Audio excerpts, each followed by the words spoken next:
Voici le Beluga, l'avion à la forme la plus incroyable jamais construite.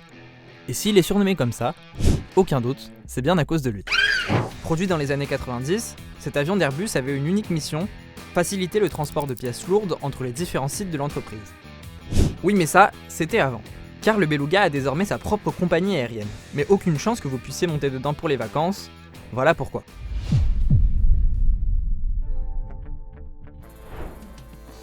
Pour comprendre, il faut savoir qu'il y a eu 2 générations de Beluga. D'abord, il y a eu 5 Beluga ST qui ont servi depuis les années 90.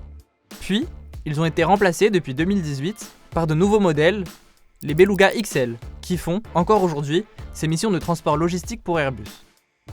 Que faire donc de ces 5 Beluga première génération, toujours opérationnels et fonctionnels ? Airbus s'est posé la question, et voici ce qu'il s'est passé. Le constructeur s'est rendu compte qu'il y avait un marché pour le fret aérien. Pourquoi ? Parce que depuis la crise Covid, le fret naval connaît des difficultés et des hausses des prix. En 2022, Airbus décide donc de créer la compagnie AIBT, Airbus Beluga Transport, qui obtient sa certification 2 ans plus tard. Récemment habilités, les Beluga vont désormais pouvoir transporter des hélicoptères ou encore des satellites pour des acteurs privés et plus uniquement pour Airbus. Longue de 37,7 mètres et large de 7,1 mètres, la soute du Beluga permet à la compagnie de viser énormément de secteurs. L'espace, l'énergie, l'aéronautique, le maritime ou encore l'humanitaire. Et il y a un autre terrain qui pourrait intéresser Airbus, c'est celui du fret militaire. Car depuis 2022 et l'invasion russe en Ukraine, le marché est complètement déséquilibré. D'abord, la demande d'équipements militaires a fortement augmenté du fait des combats.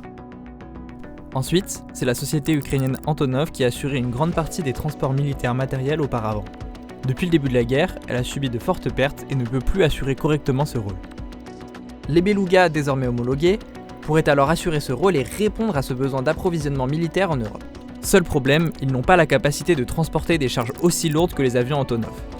Par exemple, un Beluga première génération ne pourra jamais assurer la livraison d'un char Leclerc. Le Beluga est donc loin d'avoir dit son dernier mot et veut continuer à rendre de fiers services dans les prochaines années.